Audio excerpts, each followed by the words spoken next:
Anda kembali menyaksikan Sapa Indonesia Malam bersama saya Masister Tarigan.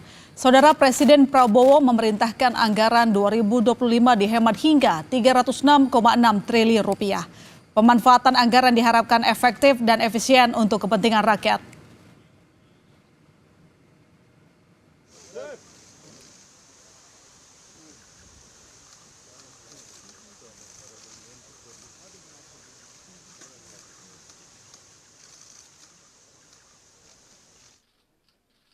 Presiden Prabowo Subianto meminta jajarannya melakukan efisiensi anggaran.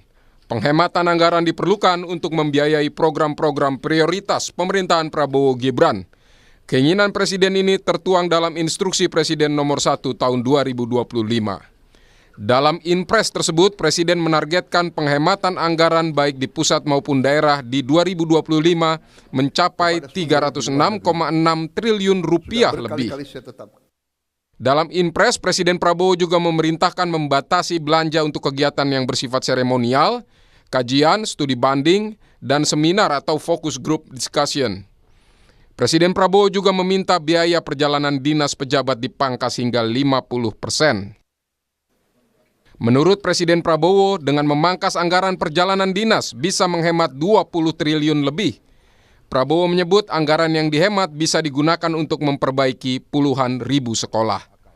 Prabowo meminta seluruh jajarannya mematuhi keputusannya untuk menghemat anggaran negara. Perjalanan dinas dikurangi, potong setengah. Dengan setengah kita bisa menghemat 20 triliun lebih. Kalau kita hitung 20 triliun, berapa puluh ribu sekolah, gedung sekolah bisa kita perbaiki.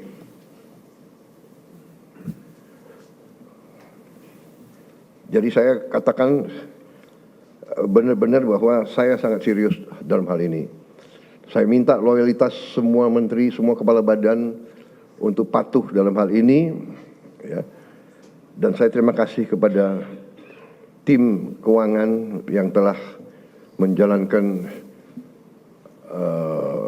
penyisiran, kajian terhadap anggaran sampai serinci-rincinya. Kalau tidak salah, mungkin sampai satuan ke-9 kalau tidak salah.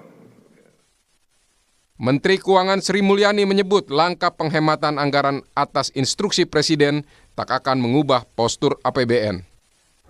Kalau postur diusahakan tidak, tapi kan nanti kita juga akan sampaikan ke DPR pada saat nanti kan pergerakan kan postur bukan hanya karena Inpres ini kan, tapi dari Inpres insya Allah enggak, karena kan itu melakukan dinamika dari belanja saja, tapi dari proyeksi penerimaan dan kemudian bagaimana eksekusi belanja itu kan yang biasanya nanti kami sampaikan dalam laporan semester ke DPR. Menteri Sekretaris Negara Prasetyo Hadi mengungkap penghematan anggaran bisa untuk membiayai program-program yang langsung menyentuh masyarakat, termasuk program makan bergizi. Kita perlu mengencangkan ikat pinggang, kita perlu penghematan, kita perlu lebih selektif untuk memilih kegiatan-kegiatan yang lebih produktif dan lebih berdampak langsung. Nah, jadi ya memang pada akhirnya nanti akan terjadi penyesuaian di setiap kementerian dan lembaga sebagai sebuah konsekuensi. Sebagaimana yang sudah ketahui, alhamdulillah mungkin sudah berjalan, tapi Bapak Presiden merasa juga ingin sesegera mungkin untuk itu bisa menerima manfaatnya lebih banyak, ya, lebih merata lagi. Nah, tentunya di situ ada konsekuensi, mungkin kita memerlukan penambahan biaya. Nah, sehingga dari hasil penghematan yang kemarin kita lakukan, pemerintah lakukan, ya ada kemungkinan juga nanti akan diprioritaskan juga untuk menambah program makan bergizi. Program makan bergizi gratis jadi salah satu program prioritas pemerintahan Prabowo Gibran. Presiden Prabowo bahkan menargetkan di akhir 2025 semua anak Indonesia bisa mendapat makan bergizi gratis. Saya, Prabowo Subianto, Presiden Republik Indonesia, saya minta maaf kepada semua orang tua, kemudian semua anak-anak yang belum menerima. Tapi saya yakini bahwa tahun 2025, akhir 2025, semua anak Indonesia akan dapat makan bergizi. Cara cari cara yang terbaik, tercepat, supaya semua anak-anak kita bisa merasakan. Tapi kalau belum merasakan, saya minta maaf. Langkah penghematan untuk mengefektifkan anggaran negara bagi kepentingan rakyat patut diapresiasi. Pengawasan tetap diperlukan agar anggaran semakin efisien. Tim Liputan Kompas TV. Ya, bagaimana memastikan penghematan anggaran yang diinstruksikan Presiden efektif untuk membiayai program-program pro rakyat? Kita akan membahasnya bersama ekonom dari Universitas Indonesia, Telisa Aulia Valianti, dan anggota Komisi Anggaran atau Komisi 11 DPR RI, Fatih dari fraksi Partai Demokrat. Selamat malam, Telisa. Selamat malam, Pak Fatih. Ya, selamat malam Mbak Yona. Selamat malam Pak Fatih. Selamat malam Mbak Yona, Mbak Alisa. Oke, saya ke Pak Fatih dulu. Pak Fatih, pemerintah Presiden Prabowo Subianto menginstruksikan penghematan anggaran yang cukup besar. Bagaimana Komisi 11 melihat ini? Karena kan harusnya para menteri nanti akan melapor ke Komisi 11. Iya, tentu kami mendukung kebijakan ataupun langkah-langkah yang telah diambil oleh Bapak Presiden karena memang penggunaan anggaran ataupun pemotongan untuk mengalokasikan anggaran ini menjadi program lain yang bisa tepat sasaran dan berkeadilan. Jadi langsung menyentuh ke masyarakat. Seperti makanan bergizi gratis, kemudian dukungan bagi swasembada pangan, energi, perbaikan sektor kesehatan, perbaikan sekolah, dan lain-lain. Tentu kami mendukung. Penghematan anggaran ini diumumkan setelah kemarin sempat dikatakan oleh Kepala Badan Gizi Nasional bahwa MBG perlu dana 100 triliun rupiah. Artinya kalau penghematan anggaran dari 300T tadi dialokasikan untuk MBG, Komisi 11 DPR setuju saja? Oh tentu, ini adalah program yang sangat baik, kami mendukung, dan tentu untuk terlaksananya program MBG ini secara merata bagi masyarakat membutuhkan sumber daya ataupun membutuhkan anggaran yang cukup. Jadi alih-alih daripada uang tersebut tadi digunakan untuk hal-hal yang sifatnya seremonial, kemudian perjalanan dinas, tentu memang lebih bijak jika ini dialokasikan bagi program yang dapat menyentuh untuk masyarakat langsung. Oke, baik. Saya ke Bu Lisa. Bu Lisa, selain pemotongan anggaran perjalanan dinas, kita juga lihat bahwa alokasi dana transfer ke daerah TKD juga dipangkas jadi 50,59 triliun rupiah. Apakah terkait dengan pemotongan TKD ini tidak akan memengaruhi perkembangan ekonomi daerah?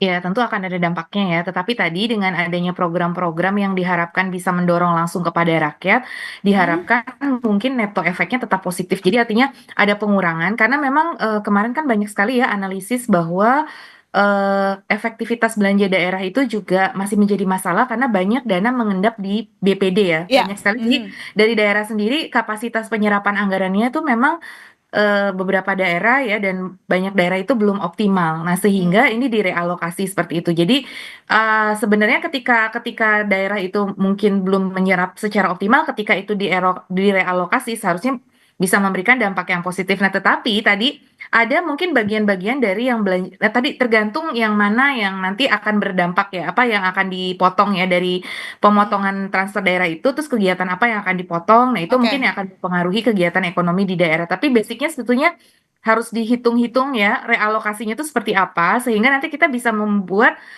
skenario yang seminimal mungkin dampak negatifnya seperti itu. Dan yaitu tadi sebaiknya yang tidak terserap ini dalam historis data-data ataupun riset yang ada. Nah, tidak terserapnya di mana? Nah, itu mungkin yang kemudian dievaluasi ya, sehingga nanti bisa lebih efektif lagi dalam menyalurkan ke pos yang mana gitu. Nanti setelah dipotong itu kan berarti harus lebih bisa memilih nih untuk sektor-sektor mana yang selama ini mungkin kurang optimal seperti itu. Kalau kita lihat yang dipotong juga terkait dengan anggaran kementerian lembaga nanti ujung-ujungnya begitu ya. Bagaimana Pak Fatih Komisi 11 melihat jangan sampai karena adanya pemotongan kanan kiri, pangkas kanan kiri membuat adanya program-program prioritas dari kementerian lembaga itu juga akhirnya tersendat. Oh enggak seperti itu. Tentu Jadi yang dipotong itu adalah hasil penyisiran beliau bersama dengan teman-teman di Kementerian Keuangan. Yang disisir hasil penyisiran ini adalah terkait dengan program-program yang sifatnya seremonial, pengurangan dari program-program yang sifatnya seremonial, FGD, kemudian perjalanan dinas, sehingga secara fungsi daripada kementerian lembaga sendiri tentu tidak akan terpengaruh, tidak akan terganggu. Kenapa? Karena sekarang untuk rapat-rapat itu kan bisa memanfaatkan teknologi seperti yang kita lakukan sekarang, kan kita bisa berdialog lewat online dan lain sebagainya. Kemudian kebutuhan kertas sekarang ini sudah zamannya paperless kan gitu. Perjalanan dinas yang sifatnya itu rapat dan diskusi itu yang dikurangi. Jadi sebetulnya tidak mengurangi substansi dan tidak mengurangi fungsi daripada kementerian lembaga kegiatannya. Jadwalnya kapan ketemu dengan Kabinet Merah Putih Komisi 11 untuk melaporkan daftar potongan-potongan yang akan dilakukan? Segera akan dijadwalkan. Kami sudah melakukan komunikasi awal dan tentu menyesuaikan dengan berbagai pihak yang terkait gitu, Mbak. Oke, saya ke Bu Lisa. Bu Lisa, tahun ini tampaknya bukan tahun yang mudah. Target pendapatan negara juga tampaknya berat dilakukan karena adanya kenaikan PPN juga cukup mengganggu begitu ya, menambah beban rakyat. Apakah dengan langkah pemotongan anggaran ini bisa dikatakan sebagai upaya efektif untuk tidak memperlebar defisit anggaran? Iya, pastinya fiskal kita pengen tetap sustainable ya. Kita harus betul-betul menjaga fiskal sustainability kita dalam bentuk menjaga defisit pada tingkat yang aman. Dan kita tidak ingin hutang kita juga semakin membengkak ya, menjadi beban terus di masa yang akan datang. Sehingga kan kita juga makanya harus melakukan penghematan ya. Jadi memang cukup mendukung, namun tadi mungkin perlu diperhatikan dampak-dampak kepada sektor yang tadi ya, mungkin seperti perhotelan, transportasi yang akan terdampak langsung. Memang itu akan ada shifting, realokasi ya, dalam ekonomi itu kita mindahin dari A ke B itu kan pasti ada opportunity cost ya. Cuma kan hitung-hitungannya itu tadi, nah tadi sudah appreciate banget katanya disisir sampai ke digit berapa yang sangat detail gitu ya, baru dalam sejarah Bapak Presiden juga menyisir sampai ke anggaran. Nah itu sisirannya itu juga mudah-mudahan lebih bisa memilah yang kita potong itu lemak bukan tulang gitu ya. Jadi konsepnya itu ya itu tadi yang kita potong. Supaya yang dipotong lemak bukan tulang, menurut Anda apa yang harus dipangkas?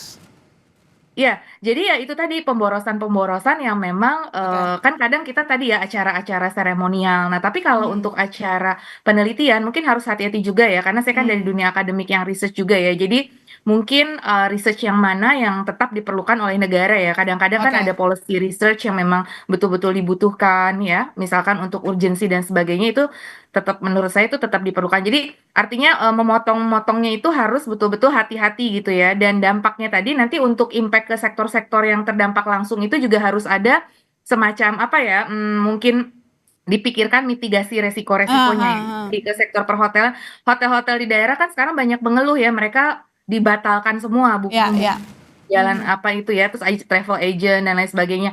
Nah itu harus dilihat juga karena di situ masyarakat kita juga cukup banyak yang bekerja di sektor tersebut ya, sektor-sektor sekunder dan tersier ini yang nampaknya akan terkena dampak negatif. Nah itu mitigasinya seperti apa? Jadi supaya tetap balance gitu. Jadi artinya bahwa dan kemudian juga itu ya korupsi yang harus juga dijaga supaya kepada efisiensi anggaran. Jadi jangan sampai gini kita motong ini tapi kemudian ada korupsi di yang besar-besar ya, misalkan di belanja-belanja modal yang besar malah bocornya lebih daripada penghematan itu. Nah, itu yang betul-betul harus dijaga. Jadi harus disertai dengan pengawasan kepada anggaran-anggaran besar. Kalau rutin kan cenderung lebih kecil-kecil ya, tapi banyak. Nah, tapi kalau belanja modal yang besar-besar yang rentan terhadap korupsi, nah itu yang harus dijaga juga supaya jangan sampai kita nambalin yang lain tapi kemudian bocor di yang lain. Nah itu yang harus kita sinkronkan, jadi harus disertai juga dengan pengawasan kepada anggaran-anggaran besar terutama di sektor infrastruktur atau di sektor-sektor yang selama ini rawan terhadap korupsi seperti itu, dan itu nilainya besar. Nah itu efisiensi anggarannya jadi harus menyeluruh, jangan yang hanya belanja rutin saja yang dipotong tadi yang itu ya, tapi juga belanja modal yang kemudian itu di situ ICOR kita tinggi yang menunjukkan kebocoran dan inefisiensi. Nah itu juga harus dibetulkan gitu. Catatannya itu sih. Pak Fatih, Pak Fatih, pergerakan ekonomi, saya kembali ke pernyataan dari Bu Lisa tadi bahwa yang namanya sektor misalnya hotel, restoran saat ini juga tengah lesu. Ketika perjalanan dinas itu biasanya cukup menyelamatkan mereka ya dalam berbisnis. Mitigasi risiko apa yang mungkin nanti akan didesak oleh DPR? Karena ini terkait dengan target pertumbuhan ekonomi juga kan. Itu bisa mengurangi konsumsi. Ya, betul. Namun perlu diperhatikan sekali lagi ini kan bukan menghilangkan sepenuhnya, hanya mengurangi. Jadi artinya bobot-bobot perjalanan dinas yang sifatnya seremonial dan juga sifatnya itu outputnya tidak jelas kalau bahasanya itu yang dikurangi gitu. Sehingga bukan berarti dengan adanya pemotongan ini sepenuhnya dihilangkan, tetapi mengurangi jumlah atau mengurangi bobot-bobot pada kegiatan yang memang sifatnya seremonial dan outputnya itu tidak terukur gitu. Output yang tidak terukur. Baik, saya ke Bu Lisa. Pertanyaannya adalah bagaimana kita memastikan bahwa efisiensi adalah hal yang cukup baik dan memang harusnya dilakukan begitu. Tapi bagaimana supaya memastikan efektivitas dari upaya efisien sehingga tadi kita punya target pertumbuhan ekonomi bisa tercapai, konsumsi juga tidak, karena konsumsi saat ini tengah bermasalah begitu. Ya, jadi saya setuju banget tadi mendukung apa yang disampaikan Pak Fatih ya, bahwa output dan outcome itu harus jelas. Jadi benar bahwa efektivitas itu adalah pada kegiatan-kegiatan yang jelas output dan outcome-nya. Jadi kita harus menegakkan performance based budgeting ya, kemudian juga ya penganggaran itu berbasis kinerja. Jadi kita harus punya kinerja juga. Jadi apa sih sumbangan dari setiap kegiatan itu kepada output? Jadi harus ada matriks yang menghubungkan setiap kegiatan-kegiatan itu output-nya apa, outcome-nya apa ya. Biasanya kami juga ya sebagai di perguruan tinggi negeri gitu ya, biasanya juga melakukan seperti itu. Kita melakukan kegiatan apa, itu outputnya apa, outcome-nya apa, harus bisa dipertanggungjawabkan dengan anggaran berapa. Jadi saya rasa itu yang harus yang menjadi KPI para menteri dan staf-stafnya ya, bahwa setiap kegiatan harus diarahkan pada mencapai target pertumbuhan 8% itu. Harus ada kayak semacam fakta integritas kita untuk mencapai itu. Nah, setiap program-program yang kita jalankan, kita mau FGD, kita mau melakukan kegiatan apapun itu, FGD itu nanti gimana ya sumbangannya kepada pertumbuhan ekonomi misalkan, atau FGD itu gimana mendukung kepada kajian untuk menghasilkan kebijakan yang bisa mendorong pertumbuhan ekonomi. Oke, perjalanan dinas tetap ada, tapi misalkan diperlukan untuk apa gitu. Terus proyek pembangunan apa, sekolah atau apa, itu kan kemudian outputnya apa, outcome-nya apa. Jadi semua bisa terukur ya. Jadi dalam suatu matriks ya, jadi harus ada dashboard gitu ya, yang semacam, ya mungkin udah ada ya dashboard KPI yang memperhatikan nanti setiap anggaran itu output outcome-nya seperti apa. Itu sebetulnya sudah ada ya, saya rasa di dalam sistem penganggaran kita yang berbasis kinerja, cuma mungkin lebih ditegakkan lagi dan lebih menjadi insentif juga nanti untuk kaitkanlah dengan tukin dan lain sebagainya, karena tunjangan kinerja harus betul-betul menggambarkan kinerja begitu. Nah, kinerja itu harus lebih dapat terukur ya. Jadi quantitatively bisa terassess gitu bahwa apakah target ini tercapai atau tidak seperti itu. Jadi setiap kementerian kan punya target untuk mencapai pertumbuhan 8% itu. Nah, program-programnya pun harus diarahkan ke sana bahwa mencapai target tersebut seperti itu. Jadi ya perlu sinergi multi pihak sih untuk menunjukkan bahwa ini memang kita benar-benar mencapai output dan outcome yang diharapkan seperti itu. Dan tentunya ada insentif dan disinsentif. Jadi untuk yang mencapai kinerja diberikan insentif, untuk yang tidak mencapai kinerja ya diberikan disinsentif seperti itu. Oke, pertanyaan terakhir saya ke Pak Fatih. Pak Fatih, selain penghematan anggaran, apa yang harus dilakukan pemerintah supaya penggunaan anggaran yang 3.000 triliun lebih itu bisa efektif untuk rakyat? Ya. Sebelum ke situ saya ingin juga nambahkan sedikit bahwa pengurangan ini kan bukan berarti kemudian tidak ada penggunaan anggaran, justru 300 sekian miliar ini akan direalokasikan kepada sektor-sektor ataupun kepada bidang-bidang yang justru langsung menyentuh ke masyarakat. Jadi alih-alih dipegang oleh dinas, kementerian, lembaga, ini akan digunakan untuk sektor-sektor yang berdampak langsung kepada masyarakat, seperti makan bergizi gratis, sekolah, dan lain sebagainya. Jadi ini adalah sebuah program yang merupakan salah satu dukungan dan juga keinginan pemerintah untuk bisa berkeadilan gitu bagi seluruh lapisan masyarakat gitu. Jadi ini shifting daripada kementerian lembaga kemudian direalokasikan langsung ke masyarakat gitu. Kemudian gimana caranya untuk supaya APBN kita ataupun indeks ICOR kita itu membaik, ya tentu ini berbagai pihak harus bekerja sama. Saya juga baru selesai minggu lalu dialog dengan BPK, kita lakukan penguatan kepada BPK RI sehingga kedepannya diharapkan kebocoran itu bisa semakin mengecil, mudah-mudahan bisa nggak ada gitu.